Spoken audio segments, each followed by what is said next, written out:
അപ്പൊ നമ്മുടെ മിഷൻ എന്ന് പറഞ്ഞാൽ എന്താണ്? അത് പിതാവിന്റെ മിഷനാണ്. പിതാവിന്റെ മിഷൻ എന്തായിരുന്നു? പിതാവിന്റെ മിഷൻ മറ്റൊന്നും അല്ലായിരുന്നു. മാനവകുലത്തെ മുഴുവൻ രക്ഷിക്കുക. ഇരിക്കുന്ന വീട്ടിൽ നിന്ന് വചനം തുടങ്ങ്. നീ ആയിരിക്കുന്ന അയൽപക്കങ്ങളിൽ നിന്ന് വചനം പറഞ്ഞു തുടങ്ങ് നീ. നീ ആയിരിക്കുന്ന ഇടവകയിൽ നീ ഈശോയെ പ്രഘോഷിച്ച് തുടങ്ങ്. എന്നിട്ട് നിനക്ക് എന്ത് സാധിക്കും? നീ പരിശുദ്ധാത്മാവിനെ നിറയുമ്പോൾ ഞാൻ നിന്നെ ട്രെയിൻ ചെയ്തെടുക്കാം. പിന്നെ നിന്നെ ഞാൻ ലോകത്തിന്റെ അതിർത്തികൾ വരെ അയക്കാം. ഈശോയെ നമ്മൾ മതിമറന്ന് സ്നേഹിക്കുകയാണെങ്കിൽ ഈശോയുടെ ആ ഒരു സഹനം അല്ലെങ്കിൽ ഈശോയുടെ ആ ഒരു വേദന, നൊമ്പരം ഒരിക്കലും വ്യർത്ഥമാകരുത് എന്നുള്ള ചിന്ത, ശക്തമായ ഒരു ചിന്ത നമ്മുടെ ഉള്ളിൽ വരും. ഇതില്ലാതെ നമ്മൾ മിഷൻ പ്രവർത്തനത്തിന് പോയി കഴിഞ്ഞാൽ പലപ്പോഴും നമ്മൾ പകുതി വഴിക്ക് വെച്ച് നിർത്തി പോകും. ഈശോയെ സ്നേഹിച്ചാൽ പിന്നെ നമുക്ക് മിണ്ടാതിരിക്കാൻ പറ്റില്ല. നമ്മൾ പ്രസംഗിച്ച് പോകും. പൗലോസ്ലീഹയ്ക്ക് അതാണ് സംഭവിച്ചത്. പൗലോസ്ലീഹ പറയുന്നുണ്ട്, അവന്റെ സ്നേഹം ഞങ്ങളെ നിർബന്ധിക്കുന്നു. അവന്റെ സ്നേഹം ഞങ്ങളെ നിർബന്ധിക്കുന്നു. അപ്പൊ നമ്മൾ നിർബന്ധിക്കും. പിന്നെ നമുക്ക് അടങ്ങിയിരിക്കാൻ പറ്റത്തില്ല. നമ്മൾ തീ പിടിച്ച പോലെ ഓടി നടക്കും.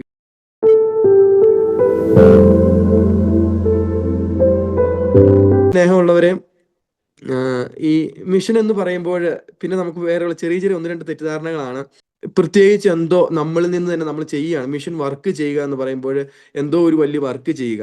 അത് തെറ്റിദ്ധാരണയാണ്. ഈ ശരിക്കും പറഞ്ഞാൽ മിഷണറിമാർക്ക് അല്ലെങ്കിൽ മിഷൻ ചെയ്യുന്നവർക്ക് പ്രത്യേകിച്ച് വർക്കുകളൊന്നും ഇല്ല. എന്താണോ പിതാവായ ദൈവം ഭൂമിയിൽ ചെയ്തത് അത് തുടരുക. മിഷൻ പിതാവിൻ്റെതാണ്, ദൈവത്തിൻ്റെതാണ്, പരിശുദ്ധാത്മാവിൻ്റെയാണ് മിഷൻ. നമ്മൾ കൂടെ വർക്ക് ചെയ്യുന്ന തൊഴിലാളികളാണ്, അല്ലെങ്കിൽ അവൻ്റെ മക്കളാണ്. നമ്മൾ പ്രത്യേകിച്ച് എന്തോ ചെയ്യാൻ വേണ്ടി അല്ലെങ്കിൽ കൂടുതൽ എന്തോ കാര്യം ചെയ്യാനായിട്ട് അങ്ങനെയൊന്നില്ല. നമ്മൾ സ്വന്തമായിട്ടൊന്നും ചെയ്യാതിരിക്കുക. ദൈവം എന്ത് ആഗ്രഹിക്കുന്നോ, നമ്മളെ കൊണ്ട് ചെയ്യാൻ ആഗ്രഹിക്കുന്നോ അത് ചെയ്യുക. കാരണം നമുക്ക് മിഷൻ എന്ന വാക്ക് നമുക്കറിയാം. മിഷൻ അക്കംപ്ലീഷ്ഡ് അല്ലെങ്കിൽ മിഷൻ വാസ് സക്സസ്ഫുൾ, നമ്മൾ അങ്ങനെയൊക്കെ പറയാറുണ്ട്. മിഷൻ എന്ന് പറഞ്ഞാൽ തന്നെ ഒരു പ്രത്യേക കാര്യം ചെയ്യുന്നതിനാണ് നമ്മൾ മിഷൻ എന്ന് പറയുക, അല്ലേ? ഒരു പ്രത്യേകമായിട്ട് എന്തെങ്കിലും ഒരു കാര്യം ചെയ്യുന്നുണ്ടെങ്കിൽ ഒരു പ്രത്യേക എയിമോട് കൂടി നമ്മൾ എന്തൊരു കാര്യം ചെയ്യുന്നുണ്ടെങ്കിൽ നമ്മൾ പറയുന്നതാണ് മിഷൻ എന്ന് പറയുന്നത്. അപ്പൊ നമ്മുടെ മിഷൻ എന്ന് പറഞ്ഞാൽ എന്താണ്? അത് പിതാവിന്റെ മിഷനാണ്. പിതാവിന്റെ മിഷൻ എന്തായിരുന്നു? പിതാവിന്റെ മിഷൻ മറ്റൊന്നും അല്ലായിരുന്നു. മാനവകുലത്തെ മുഴുവൻ രക്ഷിക്കുക. ഒരു ആത്മാവ് പോലും നഷ്ടപ്പെടാതെ. നമുക്കറിയാം യോഹന്നാൻ 3:16 നമുക്കെല്ലാം സുപരിചിതമായ വചനമാണ്. തന്നിൽ വിശ്വസിക്കുന്ന ഒരുവനും നശിച്ചു പോകാതെ നിത്യജീവൻ പ്രാപിക്കേണ്ടതിന് വേണ്ടി തന്റെ ഏകജാതനെ ലോകത്തിലേക്ക് അയക്കാൻ ഏകജാതനെ നൽകാൻ തക്കവിധം ദൈവം ലോകത്തെ അത്രമാത്രം സ്നേഹിച്ചു. അതായത് ഈശോയുടെ ദൈവത്തിന്റെ ഒരു വലിയ ആഗ്രഹമാണ് ഒരു ആത്മാവ് പോലും നഷ്ടപ്പെടരുത്. അത് ഈശോയുടെ ഒരു വലിയ ആഗ്രഹമാണ്, ദൈവത്തിന്റെ വലിയ ആഗ്രഹമാണ്. അതിനുവേണ്ടി ഈശോ വന്നു. ഈശോയെ പിതാവായ ദൈവം അയക്കുകയാണ്. അതുപോലെ നമുക്ക് കാണാം യോഹന്നാൻ 20:21 ഈശോ നമ്മോട് പറയുകയാണ്, എന്നെ പിതാവ് അയച്ചതുപോലെ ഞാൻ നിങ്ങളെ അയക്കുന്നു. യേശു വീണ്ടും അവരോട് പറഞ്ഞു, നിങ്ങൾക്ക് സമാധാനം, പിതാവ് എന്നെ അയച്ചതുപോലെ ഞാനും നിങ്ങളെ അയക്കുന്നു. അപ്പോൾ പിതാവായ ദൈവം ഈശോയെ അയക്കുന്നു, ഈശോ നമ്മളെ അയക്കുന്നു. നമ്മൾ എന്താ ചെയ്യേണ്ടത്? നമ്മൾ ഇത് തന്നെയാണ് ചെയ്യേണ്ടത്. പിതാവ് എന്ത് ചെയ്യാൻ ആഗ്രഹിച്ചോ അത് ചെയ്യാം. ആത്മാക്കളുടെ രക്ഷ, ഒരാത്മാവ് പോലും നഷ്ടപ്പെട്ടു പോകാതെ നമ്മൾ പ്രത്യേകമായിട്ട് പരിശ്രമിക്കണം. അത് നമ്മുടെ ഉള്ളിൽ ആദ്യമേ തന്നെ നമ്മുടെ ഉള്ളിൽ ആഗ്രഹം ജനിക്കണം. എനിക്ക് ആത്മാക്കളെ രക്ഷിക്കണം. ഇത് എൻ്റെ ഈശോ എന്നോട് പറഞ്ഞതാണ്.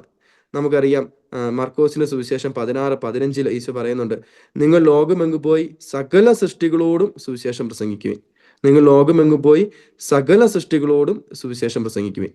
അതുപോലെ മത്തായിയുടെ സുവിശേഷം 28:18-20 വരെയുള്ള വചനം ഇപ്രകാരം നമ്മോട് പറയുകയാണ്, സ്വർഗത്തിലും ഭൂമിയിലുമുള്ള എല്ലാ അധികാരവും എനിക്ക് നൽകപ്പെട്ടിരിക്കുന്നു. ആകയാൽ നിങ്ങൾ പോയി എല്ലാ ജനതകളെയും ശിഷ്യപ്പെടുത്തുവിൻ. പിതാവിന്റെയും പുത്രന്റെയും പരിശുദ്ധാത്മാവിന്റെ നാമത്തിൽ അവർക്ക് ജ്ഞാനസ്നാനം നൽകുവിൻ. ഞാൻ നിങ്ങളോട് കൽപ്പിച്ചവയെല്ലാം അനുസരിക്കുവാൻ അവരെ പഠിപ്പിക്കുവിൻ. യുഗാന്തം വരെ എന്നും ഞാൻ നിങ്ങളോട് കൂടെ ഉണ്ടായിരിക്കും. വചനമാണ് ഈശോയുടെ. അപ്പൊ ഇതിൽ നിന്ന് നമുക്ക് ആർക്കും ഒഴികഴിവില്ല. നമ്മളിതെല്ലാം ചെയ്യാനായിട്ട് അല്ല, ഇതിനു വേണ്ടി നമ്മൾ വിളിക്കപ്പെട്ടവരാണ്.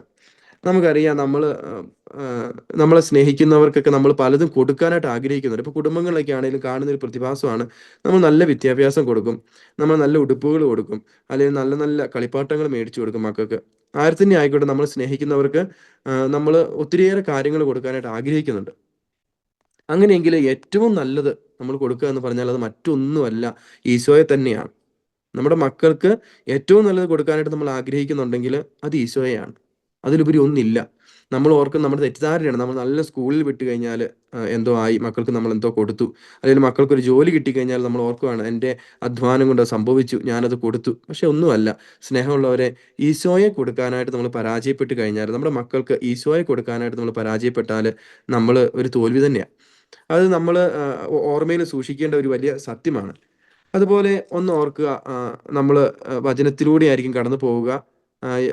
റോമാക്കാർക്ക് എഴുതിയ ലേഖനം 10-ാം അധ്യായത്തിൽ 10-ാം അധ്യായത്തിന്റെ 9-ാം വചനം ഇപ്രകാരമാണ്: ആകയാൽ യേശു കർത്താവാണ് എന്ന് അധരം കൊണ്ട് ഏറ്റുപറയുകയും ദൈവം അവനെ മരിച്ചവരിൽ നിന്ന് ഉയർപ്പിച്ചു എന്ന് ഹൃദയത്തിൽ വിശ്വസിക്കുകയും ചെയ്താൽ നീ രക്ഷ പ്രാപിക്കും.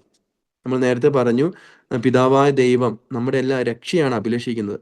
അപ്പൊ നമ്മൾ ഈ രക്ഷ പ്രാപിക്കാനായിട്ട് നമ്മൾ എന്ത് ചെയ്യണം?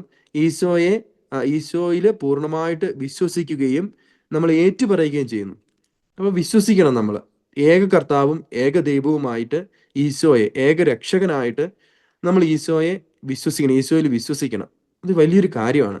അപ്പോൾ നമ്മൾ തുടർന്ന് വായിക്കുമ്പോൾ നമുക്ക് കാണാൻ 13-ാം വചനം 10-13 ഇങ്ങനെയാണ് പറയുക: എന്തെന്നാൽ കർത്താവിന്റെ നാമം വിളിച്ചപേക്ഷിക്കുന്ന എല്ലാവരും രക്ഷ പ്രാപിക്കും. എന്തെന്നാൽ കർത്താവിന്റെ നാമം വിളിച്ചപേക്ഷിക്കുന്ന എല്ലാവരും രക്ഷ പ്രാപിക്കും. അതൊരു സംശയമില്ല. കർത്താവിൽ വിശ്വസിക്കുക. നമുക്കറിയാം, യോഹന്നാൻ 3:16 നമ്മൾ കാണുന്നുണ്ട്, തന്നിൽ വിശ്വസിക്കുന്ന ആരും നശിച്ചു പോകരുത്. അപ്പൊ വിശ്വസിക്കുക എന്നുള്ളതൊരു ക്രൈറ്റീരിയ ആണ് നമ്മൾ രക്ഷ പ്രാപിക്കാനായിട്ട്. തുടർന്ന് വചനം പറയുകയാണ്: എന്നാൽ തങ്ങൾ വിശ്വസിച്ചിട്ടില്ലാത്ത ഒരുവനെ അവർ എങ്ങനെ വിളിച്ചപേക്ഷിക്കും? ഒരിക്കലും കേട്ടിട്ടില്ലാത്തവനിൽ എങ്ങനെ വിശ്വസിക്കും? പ്രസംഗകനില്ലാതെ എങ്ങനെ കേൾക്കും? അയക്കപ്പെടുന്നില്ലെങ്കിൽ എങ്ങനെ പ്രസംഗിക്കും? സുവിശേഷം പ്രസംഗിക്കുന്നവരുടെ പാദങ്ങൾ എത്ര സുന്ദരം എന്നാണല്ലോ എഴുതപ്പെട്ടിരിക്കുന്നത്. ഒരിക്കൽ കൂടി വായിക്കുകയാണ്: എന്തെന്നാൽ കർത്താവിന്റെ നാമം വിളിച്ചപേക്ഷിക്കുന്ന എല്ലാവരും രക്ഷ പ്രാപിക്കും. എന്നാൽ തങ്ങൾ വിശ്വസിച്ചിട്ടില്ലാത്ത ഒരുവനെ അവർ എങ്ങനെ വിളിച്ചപേക്ഷിക്കും? ഒരിക്കലും കേട്ടിട്ടില്ലാത്തവനിൽ എങ്ങനെ വിശ്വസിക്കും? പ്രസംഗകനില്ലാതെ എങ്ങനെ കേൾക്കും? അയക്കപ്പെടുന്നില്ലെങ്കിൽ എങ്ങനെ പ്രസംഗിക്കും? സുവിശേഷം പ്രസംഗിക്കുന്നവരുടെ പാദങ്ങൾ എത്ര സുന്ദരം. സ്നേഹമുള്ളവരെ, ഒരു വലിയ സത്യം നമ്മൾ പഠിപ്പിക്കുകയാണ്. ഇവിടെ ആയിരിക്കുമ്പോൾ ഞാൻ പറഞ്ഞില്ല, ഞാൻ ഈ മിഷൻ ചെയ്യുന്ന ഈ സ്ഥലത്തായിരിക്കുമ്പോഴും ഇതേ ഒരു സംഭവമാണ്. ഞങ്ങൾക്ക് പുതിയ പുതിയ വിശ്വാസികൾ വരുമ്പോൾ അവർ പറയുകയാണ്, പലരും പറഞ്ഞു കേട്ടിട്ടുണ്ട്, അച്ഛാ, ഫാദർജി, ഞങ്ങൾ ഇങ്ങനെയൊന്നും കേട്ടിട്ടേ ഇല്ല, ഇങ്ങനെ ഒരു ദൈവം ഉണ്ടെന്ന് ഞങ്ങൾക്ക് അറിയത്തുപോലും ഇല്ലായിരുന്നു. അവർ കരഞ്ഞുകൊണ്ട് പറയുന്ന ഒരു വലിയ സത്യമാണ്. ഇപ്പൊ ഞാൻ 1-2 അനുഭവങ്ങൾ പറയാം. ഒരു സുരേന്ദ്രൻ എന്ന് പറയുന്നൊരു സഹോദരൻ, അദ്ദേഹം ശരിക്കും ഞങ്ങളുടെ പള്ളിയിൽ വരുന്നത്, അദ്ദേഹത്തിന്റെ ഭാര്യ അദ്ദേഹത്തെ ഇട്ടിട്ട് പോയി. അദ്ദേഹത്തിന് 4 മക്കളുണ്ട്. അദ്ദേഹത്തിന്റെ ഭാര്യ അദ്ദേഹത്തെ ഇട്ടിട്ട് പോയിട്ടാണ് അദ്ദേഹം പള്ളിയിൽ വരുന്നത്. അപ്പൊ അദ്ദേഹത്തിന്റെ കേസ് നടക്കുവാണ്. അപ്പോൾ അദ്ദേഹം ഞങ്ങളോട് പറഞ്ഞു, അച്ഛന്മാരെ നിങ്ങൾ പ്രാർത്ഥിക്കണം, എനിക്ക് വേണ്ടിയിട്ട് പ്രാർത്ഥിക്കണം, എൻ്റെ ഭാര്യ തിരിച്ചു വരാൻ പ്രാർത്ഥിക്കണം, ഭാര്യ തിരിച്ചു വരുവാണെങ്കിൽ ഞാൻ ഈശോയെ ദൈവമായിട്ട് അംഗീകരിക്കും എന്ന് അദ്ദേഹമൊക്കെ പറഞ്ഞ് ഞങ്ങൾ ഒരു സംഭാഷണത്തിന് ശേഷം, പിന്നെ അദ്ദേഹം കൂടെ പള്ളി വരും. ഏകദേശം ഒരു 3-4 ദിവസം ഇടവിട്ടൊക്കെ പള്ളി വരും. അദ്ദേഹത്തിന് ഒറ്റ ആഗ്രഹമുള്ളൂ, ഭാര്യ തിരിച്ചു വരണം. അപ്പൊ നമുക്കറിയാം, നമുക്ക് ഈ ഭാര്യനെ തിരിച്ചു കൊടുക്കാൻ നമ്മുടെ കയ്യിൽ പ്രത്യേകിച്ച് വഴികളോ വലിയ ഐഡിയകളോ ഒന്നും നമുക്കില്ല. നമ്മൾ പ്രാർത്ഥിക്കും ഈശോയോട്. പക്ഷെ കിട്ടുന്ന അവസരങ്ങളെല്ലാം ഞങ്ങൾ ഈശോയെ പറഞ്ഞു കൊടുക്കും. ഈ മനുഷ്യൻ, ഈ സഹോദരൻ, ഞങ്ങൾ ഈശോയുടെ സ്നേഹം പറഞ്ഞു കൊടുക്കും, ഈശോയുടെ വചനം പറഞ്ഞു കൊടുക്കും. എപ്പോഴെല്ലാം അദ്ദേഹം വരുവോ ഞങ്ങൾ ആശ്വസിപ്പിക്കും. അതിനോടൊപ്പം തന്നെ ഈശോയുടെ വചനം കൊടുത്തുകൊണ്ടിരുന്നു. ലാസ്റ്റ് കേസ് നടന്നു. ആദ്യത്തെ കേസ് വീണ്ടും ഡേറ്റ് മുന്നോട്ട് വെച്ചു. രണ്ടാമത് വീണ്ടും കേസ് നടന്നു. അദ്ദേഹത്തിന്റെ ഭാര്യ ഇതുവരെ തിരിച്ചു വന്നിട്ടില്ല. പക്ഷേ സന്തോഷത്തിന്റെ വാർത്ത എന്താണെന്ന് വെച്ചാൽ, ഒരു മാസങ്ങൾക്ക് മുമ്പ് അദ്ദേഹം പള്ളിയിൽ വന്നിട്ട് പറയുകയാണ്, എനിക്കിനി എൻ്റെ ഭാര്യ തിരിച്ചു വന്നില്ലെങ്കിലും കുഴപ്പമില്ല, എനിക്കെൻ്റെ ഈശോ മതി. അതായത് എനിക്ക് എൻ്റെ ഈശോയെ കിട്ടി. എൻ്റെ ഭാര്യ പോയതുകൊണ്ട് ഇങ്ങനെ ഒരു ദൈവം ഉണ്ടെന്ന് എനിക്ക് അറിയാൻ സാധിച്ചു. ഇങ്ങനെ ഒരു ദൈവം നമ്മെ സ്നേഹിക്കുന്ന, നമ്മുടെ കൂടെ ആയിരിക്കുന്ന, അല്ലെങ്കിൽ ഇത്രമാത്രം നമ്മെ സ്നേഹിക്കുന്ന, നമുക്ക് വേണ്ടി എല്ലാം ചെയ്യുന്ന ഒരു ദൈവം ഉണ്ടെന്ന് അദ്ദേഹത്തിന് മനസ്സിലായി എന്ന് പറഞ്ഞ് അദ്ദേഹം കരഞ്ഞുകൊണ്ട് പറയുകയാണ്. അദ്ദേഹം ഇന്നും പള്ളി വരുന്നുണ്ട്. നല്ലൊരു വിശ്വാസിയായിട്ട്, മാമോസ് സ്വീകരിച്ചിട്ടില്ല, പക്ഷേ പള്ളിയിൽ വന്ന് വീണ്ടും വചനം കേൾക്കുന്ന ഒരു സഹോദരനായിട്ട് മാറിയിരിക്കുകയാണ്. അതിൽ വേറെ സഹോദരൻ, അദ്ദേഹത്തിന് പേര് ഹാപ്പി എന്നാണ്. അദ്ദേഹവും അദ്ദേഹത്തിന്റെ അമ്മയും അദ്ദേഹത്തിന്റെ സഹോദരന് വേണ്ടി പ്രാർത്ഥിക്കാനാണ് പള്ളി വരുന്നത്. അദ്ദേഹത്തിന്റെ സഹോദരൻ മരണാവസ്ഥയിലേക്ക് എത്തിക്കൊണ്ടിരിക്കുകയായിരുന്നു. അപ്പോൾ അദ്ദേഹത്തിന്റെ സഹോദരന് വേണ്ടി പ്രാർത്ഥിക്കാനായിട്ട് പള്ളി വന്നു. അതിനു മുമ്പ് അവർ ഈശോയെ ഒന്നും അറിഞ്ഞിട്ടില്ല. പക്ഷേ ഈ സഹോദരന് വേണ്ടി ഇപ്പൊ പള്ളിയിലുണ്ട്. അവർ മറ്റെല്ലാ കാര്യങ്ങളും ചെയ്തു. രക്ഷപ്പെടാതെ വന്നപ്പോൾ അവര് നമ്മുടെ പള്ളിയിൽ വരുന്നത്. അപ്പൊ അവര് പറയുകയാണ്, ഇദ്ദേഹം പ്രാർത്ഥിച്ചു എന്നിട്ട്, അല്ല, ഇദ്ദേഹം ഞങ്ങളുടെ പള്ളി വന്നിട്ട് പറയുകയാണ്, ഈ അനിയന് രക്ഷപ്പെടണം, അനിയന് വേണ്ടി നിങ്ങൾ പ്രാർത്ഥിക്കണം എന്ന് പറഞ്ഞു. അപ്പൊ ഇങ്ങനെ കുറെ ലോങ് പീരീഡ് എടുത്തു. പ്രാർത്ഥിക്കുന്നുണ്ട്. പ്രാർത്ഥിക്കുന്നു. ഇദ്ദേഹം കുറച്ച് സുഖപ്പെടുന്നു, പിന്നെ വീണ്ടും വേഴ്സ് ആകുന്നു, പ്രാർത്ഥിക്കുന്നു, വേഴ്സ് ആകുന്നു, അങ്ങനെ പോവുകയാണ്. ലാസ്റ്റ് ഈ സഹോദരൻ മരിച്ചുപോയി. ഈ സഹോദരൻ സൗഖ്യപ്പെട്ടില്ല, മരിക്കുകയാണ്. അപ്പൊ മരിച്ചു കഴിഞ്ഞപ്പോൾ ഞങ്ങൾ സാധാരണഗതിയിൽ നമ്മളെല്ലാം ഓർക്കുന്ന എന്താണ്, മരിച്ചു. അപ്പൊ ഈ കുടുംബം ഈ സഹോദരന് വേണ്ടി വന്നതാണ്. ഈ സഹോദരൻ രക്ഷിക്കാൻ സാധിച്ചില്ല. അപ്പൊ തീർച്ചയായിട്ടും ഈ സഹോദരൻ തിരിച്ചു പോകുന്നു തന്നെയാണ് നമ്മൾ ചിന്തിക്കുക. ഞങ്ങളും അങ്ങനെയാണ് ചിന്തിച്ചു. പക്ഷേ ഈ സഹോദരൻ പറയുകയാണ്, ഈ സഹോദരൻ ഈശോയെ വിട്ടു പോയില്ല. ഈ സഹോദരൻ എന്ത് ചെയ്തു? വീണ്ടും നമ്മുടെ കൂടെ തന്നെ നിന്ന് വചനം പഠിച്ച്, ഈശോയെ അറിഞ്ഞ്, ഈശോയെ സ്നേഹിച്ച്, കത്തോലിക്ക വിശ്വാസം സ്വീകരിച്ച് ഇന്നൊരു നല്ല കത്തോലിക്കനായിട്ട് ഇവിടെ ജീവിക്കുകയാണ്. അപ്പോൾ ഈ സഹോദരന്റെ ജീവിതത്തിൽ സംഭവിച്ചത് മറ്റൊന്നുമല്ല. ഈ സഹോദരൻ വന്നത് അനിയന് വേണ്ടിയിട്ടാണെങ്കിലും ഈശോയെ കിട്ടിക്കഴിഞ്ഞപ്പോൾ, ഈശോയുടെ സ്നേഹം കിട്ടിക്കഴിഞ്ഞപ്പോൾ തിരിച്ചറിയുകയാണ്, ഇങ്ങനെയൊരു ദൈവമുണ്ട്. ഇങ്ങനെയൊരു ദൈവമുണ്ട്. നമുക്ക് വേണ്ടി ബലിയർപ്പിച്ച ഒരു ദൈവം. നമുക്കറിയാം, ഇവിടുത്തെ ഒരു പ്രത്യേക കൾച്ചറിന്റെ ഭാഗമായിട്ട് എന്താണ് ഈ ചെറിയ ചെറിയ ഈ ബലികളൊക്കെ അർപ്പിക്കുന്നുണ്ട്. ഈ അവരുടെ ദൈവങ്ങൾക്ക് വേണ്ടി അവർ ചെറിയ ചെറിയ ബലികളൊക്കെ അർപ്പിക്കും, പൂജകൾ ചെയ്യും. അപ്പോഴ് ദൈവത്തിന് ഭക്ഷണം കൊടുക്കും. അങ്ങനെ അങ്ങനെ അങ്ങനെയുള്ള ചില ആചാരങ്ങൾ ഇവിടെയുണ്ട്. അപ്പോഴ് അവർക്കുണ്ടായ തിരിച്ചറിവ് ഇതാണ്: ഇന്ന് വരെ ഞങ്ങള് ദൈവത്തിന് ബലി അർപ്പിക്കുകയായിരുന്നു. ഇന്ന് ഞങ്ങൾ തിരിച്ചറിയുകയാണ്, ഞങ്ങൾക്ക് വേണ്ടി, അല്ലെങ്കിൽ എനിക്ക് വേണ്ടി ബലിയർപ്പിച്ച ഒരു ദൈവത്തെ അവർ കണ്ടിട്ടില്ല, അവർ കേട്ടിട്ടില്ല, അവർക്ക് അറിയത്തില്ലായിരുന്നു. അതുപോലെ തന്നെ ഇന്ന് വരെ ഞങ്ങളെല്ലാം അങ്ങോട്ട് കൊടുക്കുമായിരുന്നു. എന്തുണ്ടെങ്കിലും നമ്മൾ അങ്ങോട്ട് കൊടുക്കണം എന്നുള്ള അവരുടെ രീതിയിൽ നിന്ന് മാറിയിട്ട്, എല്ലാം നിനക്ക് വേണ്ടി ഞാൻ തരുന്നു എന്ന് പറയുന്ന ഒരു ഈശോ അവർക്ക് അറിയത്തില്ലായിരുന്നു, അവർ കേട്ടിട്ടില്ലായിരുന്നു. അത് കേട്ടപ്പോൾ തിരിച്ചറിഞ്ഞപ്പോൾ അവരുടെ ആത്മീയ നയനങ്ങൾ തുറക്കുകയാണ്. പിന്നീട് അവര് എന്താണ് കരഞ്ഞുകൊണ്ട് എന്തേ വൈകിപ്പോയി എന്നുള്ള ചിന്തയോട് കൂടി അവർ വിശ്വാസത്തിലേക്ക് വരുന്നത് കാണുമ്പോൾ നമുക്ക് ഒത്തിരി സന്തോഷവും അല്ലെങ്കിൽ ഒത്തിരി ആത്മനിർവൃതിയും തോന്നും. ഞാനിങ്ങനെ ഒന്ന് രണ്ട് അനുഭവങ്ങളെ ഈ രീതിയിൽ പറഞ്ഞുള്ളൂ. ദൈവം ഇടപെടുന്ന വേറെ ഒത്തിരി അനുഭവങ്ങൾ നമുക്ക് കാണാനായിട്ട് സാധിക്കും. ഇപ്പോൾ പ്രാർത്ഥിച്ച് രോഗം മാറുന്നത്, അല്ലെങ്കിൽ അങ്ങനെയുള്ള ഒത്തിരി അത്ഭുതങ്ങൾ നമുക്കറിയാം. അത് കേരളത്തിലാണെങ്കിലും എവിടെയാണെങ്കിലും നടന്നുകൊണ്ടിരിക്കുന്നത്, അതൊന്നും ഞാൻ പറയുന്നില്ല. പക്ഷെ നേരെ മറിച്ച് ഒന്നും നടക്കാഞ്ഞിട്ടും, ഭൗതിക ജീവിതത്തിൽ ഒന്നും നടക്കാഞ്ഞിട്ടും, അവരുടെ ആത്മീയ ജീവിതത്തിൽ ക്രിസ്തുവിനെ അവർ സ്വന്തമാക്കിയപ്പോൾ അവരുടെ ജീവിതം അടിമുടി മാറ്റിക്കൊണ്ട് അവർ ക്രിസ്തുവിനെ പ്രഘോഷിക്കുന്നതായിട്ട് കാണുന്നത്. അപ്പൊ ഞാൻ പറഞ്ഞു വന്ന മറ്റൊന്നുമല്ല, നമ്മൾ പലതും കൊടുക്കുന്നുണ്ട് സഹോദരങ്ങൾക്ക്, നമ്മുടെ ബന്ധുക്കൾക്ക്, കുടുംബത്തിലുള്ളവർക്ക് നമ്മൾ പലതും കൊടുക്കുന്നുണ്ട്. പക്ഷെ ഈശോയെ കൊടുക്കുക, അതിലുപരി ഒന്നും നമ്മൾ കൊടുത്താൽ സ്ഥായിയായിട്ടുള്ളതൊന്നും ഇല്ലെന്നുള്ളതാണ്. നമുക്ക് മറ്റു പലതും കൊടുക്കാം, പക്ഷെ ഒന്നും സ്ഥായിയല്ല. എല്ലാം നിലനിൽക്കുന്നതല്ല, നശിച്ചു പോകുന്നതാണ്. പക്ഷെ ആത്മാവിനെ രക്ഷിക്കുവാൻ വേണ്ടി ക്രിസ്തുവിന്റെ സ്നേഹം അവരുടെ ജീവിതത്തിൽ, ക്രിസ്തുവിന്റെ പരിശുദ്ധ അഭിഷേകം അവർക്ക് കൊടുക്കാൻ സാധിച്ചു കഴിഞ്ഞാൽ അതൊരു വലിയ വിജയമാണ്. അതാണ് നമ്മൾ ചെയ്യേണ്ടത്. അതാണ് ഈശോ, അല്ലെ ദൈവം നമ്മളിൽ നിന്ന് ആഗ്രഹിക്കുന്നത്. നമ്മൾ വചനത്തിലൂടെ കാണുകയായിരുന്നു, അല്ലെ? നമ്മൾ റോമാക്കാരുടെ ലേഖനത്തിൽ നമ്മൾ അതാണ് ഇപ്പോൾ വായിച്ചു കേട്ടത്. ആദ്യം എന്താണ് ചെയ്യേണ്ടത്? നമുക്ക് രക്ഷയ്ക്ക് വേണ്ടി വിശ്വാസം വേണം. വിശ്വാസം എന്ന് പറയുന്നത് ദൈവത്തിന്റെ നാമം നമ്മൾ വിളിച്ചപേക്ഷിക്കണം. ദൈവത്തിന്റെ നാമം വിളിച്ചപേക്ഷിക്കണം, നമ്മൾ വിശ്വാസം വേണം. ഈ വിശ്വാസം എങ്ങനെയാ ഉണ്ടാവും? പൗലോസിലെ ചോദിക്കുകയാണ്, ഈ വിശ്വാസം കേൾവിയിലൂടെയാണ് ഉണ്ടാകുന്നത്. എങ്ങനെ കേൾക്കും? ആരെങ്കിലും പറയാതെ എങ്ങനെ കേൾക്കും? അപ്പൊ നമ്മൾ പറയേണ്ടിയിരിക്കുന്നു. അപ്പോൾ ആര് പറയും? ഐക്യപ്പെടാതെ എങ്ങനെ പറയും? ഇതൊരു ചെയിനായിട്ട് പോവുകയാണ്. ആദ്യം നമ്മൾ ഐക്യപ്പെടുന്നു, പിന്നീട് നമ്മൾ പ്രസംഗിക്കുന്നു, പിന്നീട് നമ്മൾ പ്രസംഗത്തിലൂടെ നമ്മൾ കേൾക്കുന്നു, കേൾവിയിലൂടെ വിശ്വാസം ജനിക്കുന്നു, വിശ്വാസത്തിലൂടെ നമ്മൾ നമ്മുടെ രക്ഷകനായ ദൈവത്തെ വിളിച്ചപേക്ഷിക്കുന്നു. സ്നേഹമുള്ളവരെ, നമ്മുടെ എല്ലാ ജീവിത ലക്ഷ്യം ഇതാണ്. ഇപ്പൊ ഐക്യപ്പെടുക എന്ന് പറയുമ്പോൾ നമ്മൾ ഓർക്കരുത് എവിടെയെങ്കിലും പോയിട്ട് വേണം മിഷൻ ചെയ്യാനായിട്ട്. ഒരിക്കലും ഇല്ല.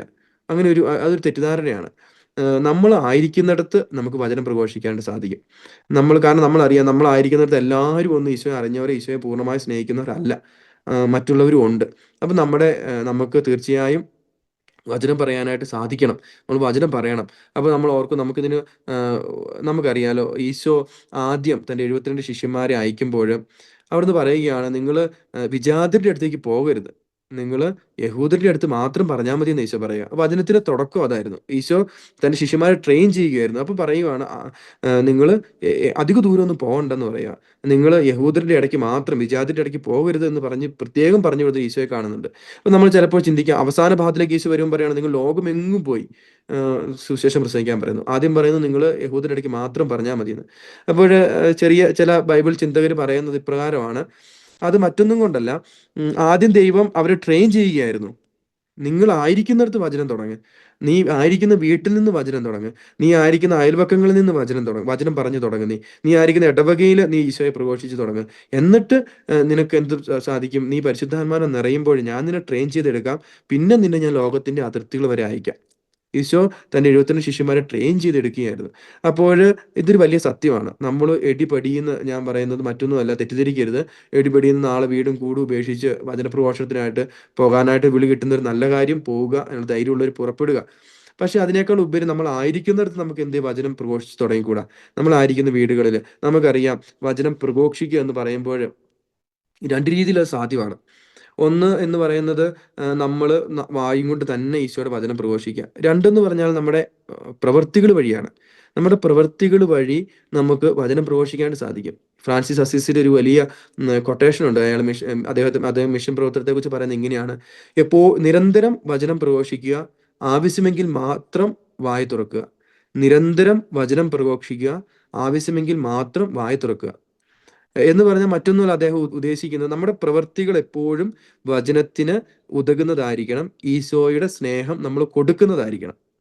നമ്മുടെ എല്ലാ പ്രവർത്തനങ്ങളിലൂടെയും നമ്മൾ ഈശോയെ കൊടുക്കണം, നമ്മൾ വചനം പ്രഘോഷിക്കണം എന്നാണ് അദ്ദേഹം പറയുക. ആവശ്യമെങ്കിൽ മാത്രം വായ തുറക്കുക. ആവശ്യമെങ്കിൽ മാത്രം വായ തുറക്കുക എന്ന് പറഞ്ഞാൽ അദ്ദേഹം പറയുന്നത് അപ്രകാരമാണ്: നമ്മൾ ആവശ്യമെങ്കിൽ മാത്രം വായിലൂടെ കൊടുക്കുക, ഇല്ലെങ്കിൽ നമ്മുടെ പ്രവൃത്തിയിലൂടെ കൊടുക്കുക. നമുക്കറിയാം, മിഷന്റെ മധ്യസ്ഥയായ ലിറ്റിൽ ഫ്ലവർ വലിയ ഉദാഹരണമാണ്. അവള് വിശുദ്ധ ഒരു സ്ഥലത്ത് പോലും പോയിട്ടില്ലെന്നാണ് പറയുന്നത്. ഈശോയെ പ്രഘോഷിക്കാനായിട്ട് താൻ ആയിരുന്നിടത്തുനിന്ന് മറ്റൊരു രാജ്യത്തേക്കോ പോലും അവൾക്ക് പോകാൻ സാധിച്ചിട്ടില്ല. പക്ഷെ അവളാണ് ഇന്ന് മിഷന്റെ മധ്യസ്ഥ. എന്തുകൊണ്ടാണ്? കൊച്ചു കൊച്ചു പ്രവൃത്തിയിലൂടെ, പ്രാർത്ഥനയിലൂടെ, തൻ്റെ പ്രാർത്ഥനയിലൂടെ, വ്യക്തി ജീവിതത്തിലെ പ്യൂരിഫിക്കേഷനിലൂടെ, അതായത് തന്നെ വിശുദ്ധീകരിച്ചുകൊണ്ട് അവൾ വചനം പ്രഘോഷിക്കുകയായിരുന്നു. കാരണം അവൾക്കുള്ളിൽ അത്രയേറെ ആഗ്രഹമായിരുന്നു: എനിക്ക് ഈശോയെ കൊടുക്കണം, എൻ്റെ ഈശോയെ എനിക്ക് പകർന്നു കൊടുക്കണം, മറ്റുള്ളവർക്ക് പകർന്നു കൊടുക്കുന്ന അതിയായ ആഗ്രഹം. ഒരു തവണ വിശുദ്ധ കുളിക്കാൻ വേണ്ടി ഇങ്ങനെ സ്റ്റെപ്പുകൾ ഇറങ്ങി പോയ വഴിക്ക് സോപ്പോ തോർത്തോ എന്തെടുക്കാൻ മറന്നു പോയപ്പോൾ തിരിച്ചു പോകേണ്ടതായിട്ട് വന്നു.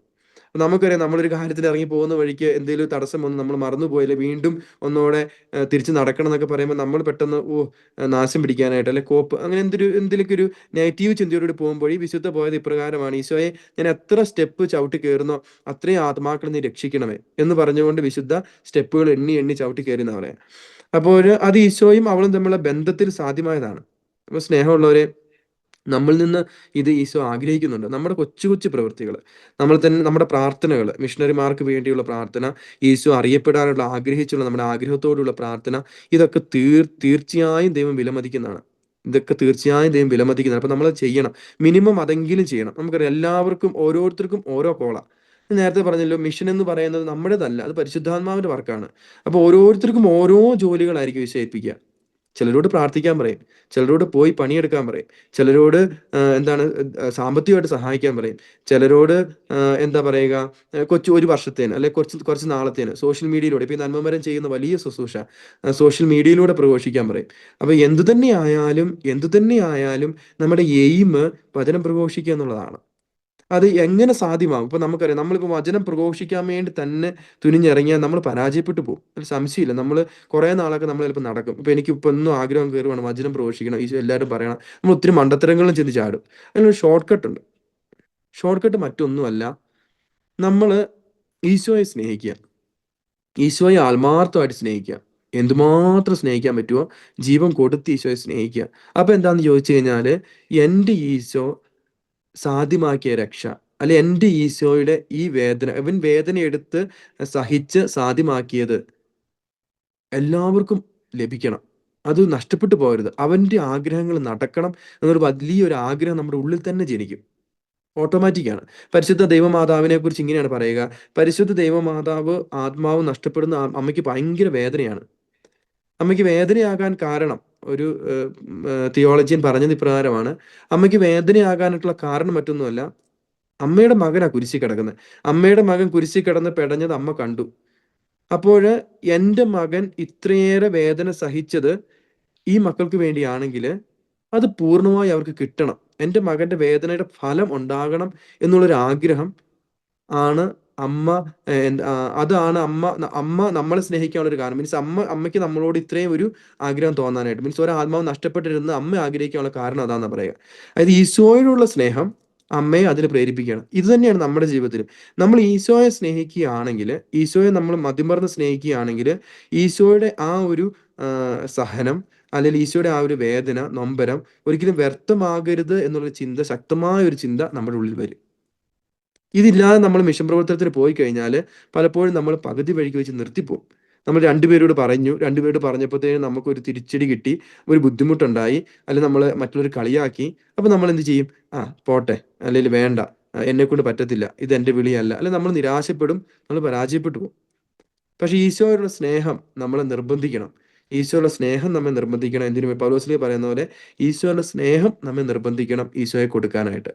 മറ്റൊരു മോട്ടീവും ആയിരിക്കരുത്. മറ്റെന്ത് മോട്ടീവ് ആണേലും നമ്മൾ പരാജയപ്പെട്ടു പോകും. സ്നേഹമുള്ളവരെ, വീണ്ടും വചനത്തിലേക്ക് നമ്മൾ വരുമ്പോൾ വിശുദ്ധ ആ, മത്തായിയുടെ സുവിശേഷത്തില് 21-ാമത്തെ അധ്യായത്തില് നമ്മൾ ഈശോ പറഞ്ഞൊരു ഉപമ കാണുന്നുണ്ട്. രണ്ട് പുത്രന്മാരെ ഈശോ തൻ്റെ തൻ്റെ വിളഭൂമിയിൽ അല്ലെങ്കിൽ തൻ്റെ ജോലി സ്ഥലത്ത് മുന്തിരിത്തോട്ടത്തിൽ പണിയെടുക്കാനായിട്ട് ഈശോ വിടുന്ന ഒരു ഭാഗമുണ്ട്. അപ്പൊ അതിന് ഇപ്രകാരമാണ്: നിങ്ങൾക്ക് എന്തു തോന്നുന്നു? ഒരു മനുഷ്യന് രണ്ട് പുത്രന്മാരുണ്ടായിരുന്നു. അവൻ ഒന്നാമന്റെ അടുത്ത് ചെന്ന് പറയുന്നു, മകനെ പോയി ഇന്ന് മുന്തിരിത്തോട്ടത്തിൽ ജോലി ചെയ്യുക. ഞാൻ പോകാമെന്ന് അവൻ പറഞ്ഞു, എങ്കിലും പോയില്ല. അവൻ രണ്ടാമന്റെ അടുത്ത് ചെന്ന് ഇത് തന്നെ പറഞ്ഞു. അവനാകട്ടെ, എനിക്ക് മനസ്സില്ല എന്ന് പറഞ്ഞു. എങ്കിലും പിന്നീട് പശ്ചാത്തപിച്ച് അവൻ പോയി. ഈ രണ്ടുപേരിൽ ആരാണ് പിതാവിന്റെ ഇഷ്ടം നിറവേറ്റിയത്? അവർ പറഞ്ഞു, രണ്ടാമൻ. യേശു പറഞ്ഞു, സത്യമായി ഞാൻ നിങ്ങളോട് പറയുന്നു.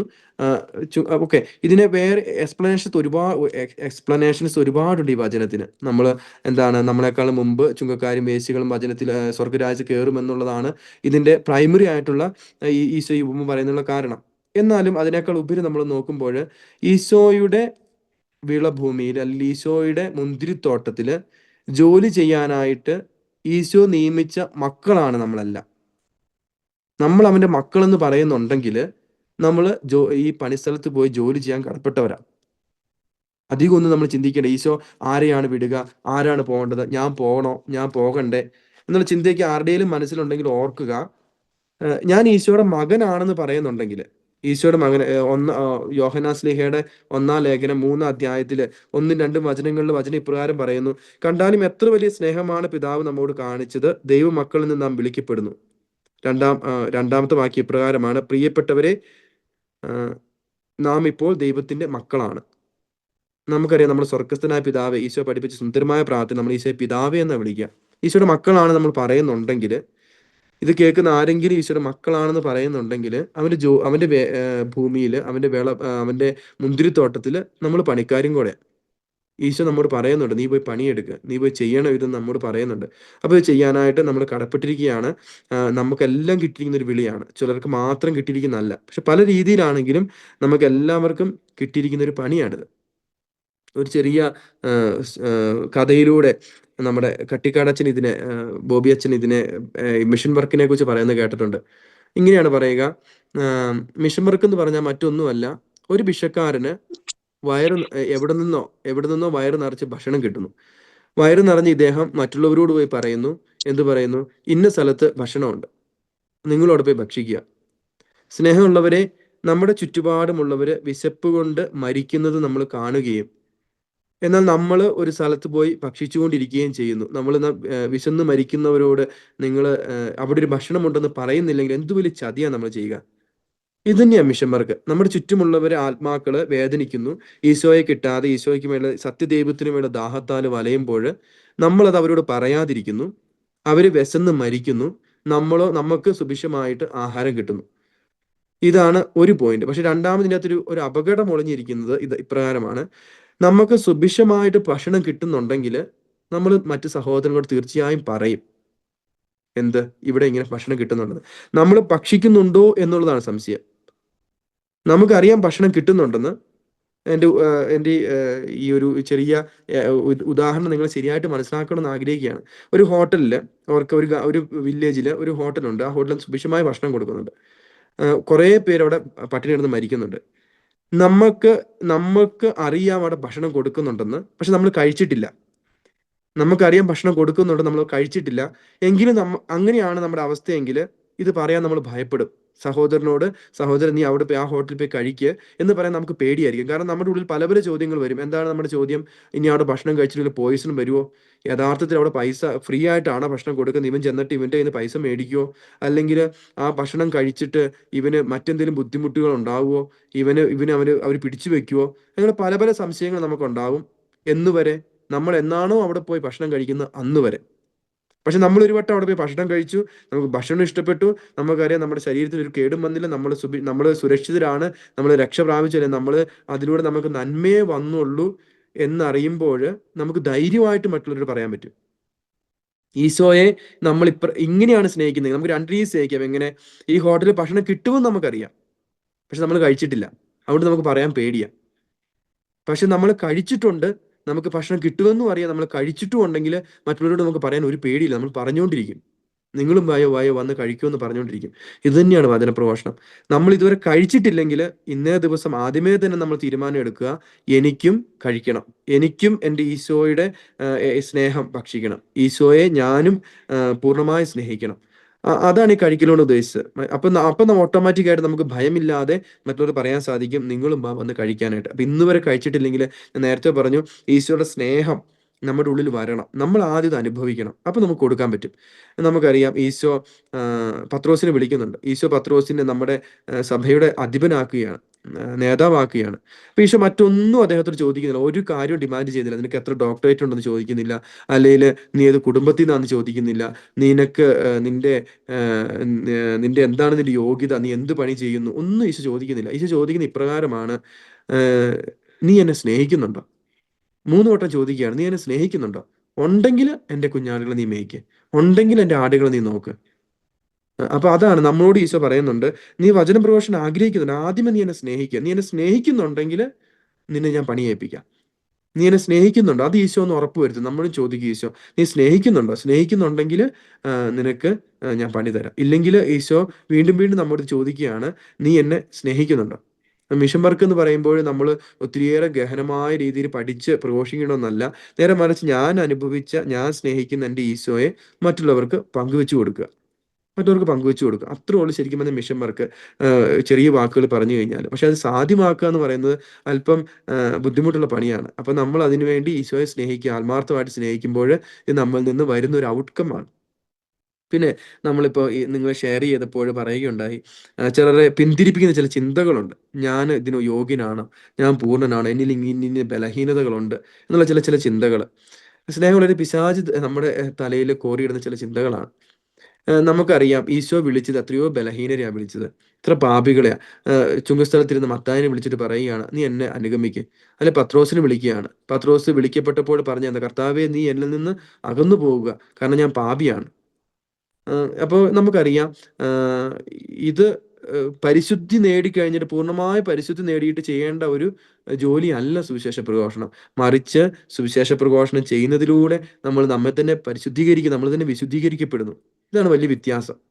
അപ്പൊ ഇത് പൂർണ്ണമായിട്ട് ശരിയായിട്ട് ഞാൻ ഈശോയെ പ്രഘോഷിക്കാൻ ഇറങ്ങാമെന്ന് വിചാരിക്കുന്ന ഒരുവൻ പോലും ഈ ലോകത്തിൽ ഈശോയെ പ്രഘോഷിക്കാൻ പോകുന്നില്ല. നടക്കുന്ന ഒരു കാര്യമല്ല, ഒരു മിഥ്യാധാരണയാണ്. പൂർണ്ണമായി ഞാൻ ശരിയായിട്ട് ഈശോയെ പ്രഘോഷിക്കുക എന്ന് പറയുന്നത് മിഥ്യാധാരണയാണ്. അതുപോലെ ഇതിൽ ഒളിഞ്ഞിരിക്കുന്ന മറ്റൊരു അപകടമുണ്ട്.